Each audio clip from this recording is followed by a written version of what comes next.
Using embossing folders with cardstock creates a beautiful texture for card backgrounds, but you can create a more distressed look by using an embossing folder with patterned paper and then covering it with distress ink.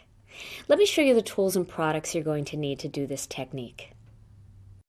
First, you're going to need some distress inks, and I'm using two distress inks. One is walnut stain and the other one is aged mahogany.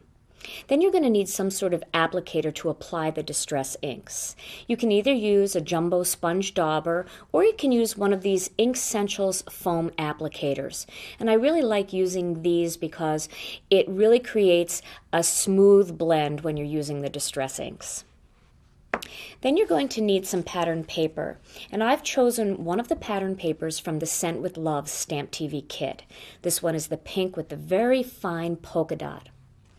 And then I'm using a Cuttlebug folder, and this one is the Floral Fantasy.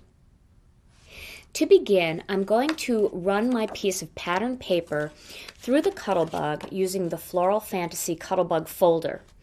Now, depending on which way you hold the folder, this way or you hold it this way and feed the paper in, you're going to get a different look because parts of the pattern deboss while other parts of the pattern emboss. So try it both ways because both ways look really pretty and you can decide which one you like the best.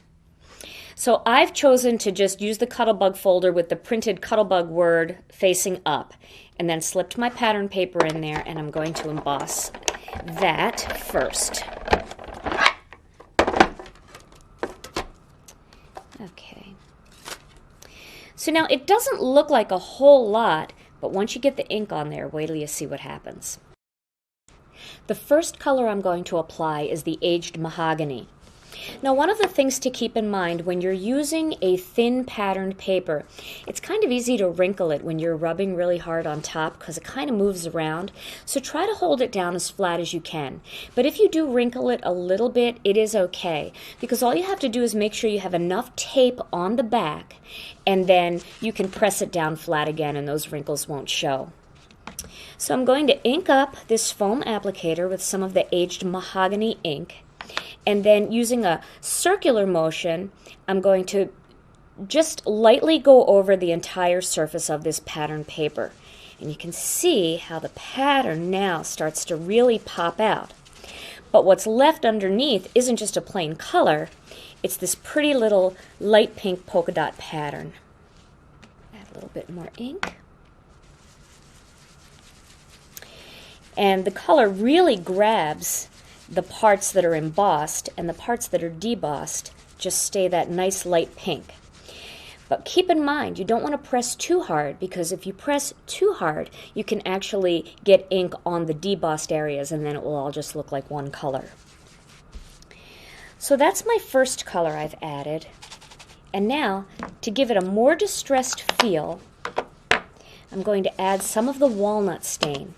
And walnut stain is such a nice ink because it just kind of makes any kind of background look a little bit more aged. And I'm going to use it sparingly, little bits at a time, and check it and see how I like it. Just kind of over the leaves there and more toward the center of that flower. Again with the flourish here.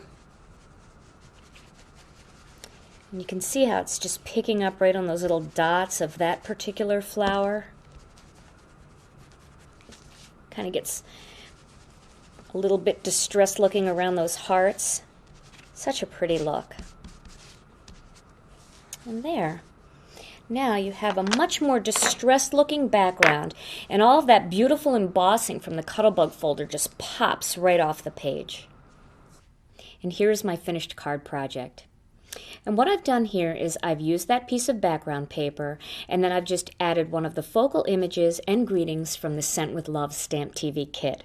And I really like this embossing folder, the way it coordinates with the images in the Stamp TV kit. The Scent with Love kit, all the images have little hearts in them, and all of the little elements in the Floral Fantasy embossing folder also have little hearts, so they coordinate really nicely together.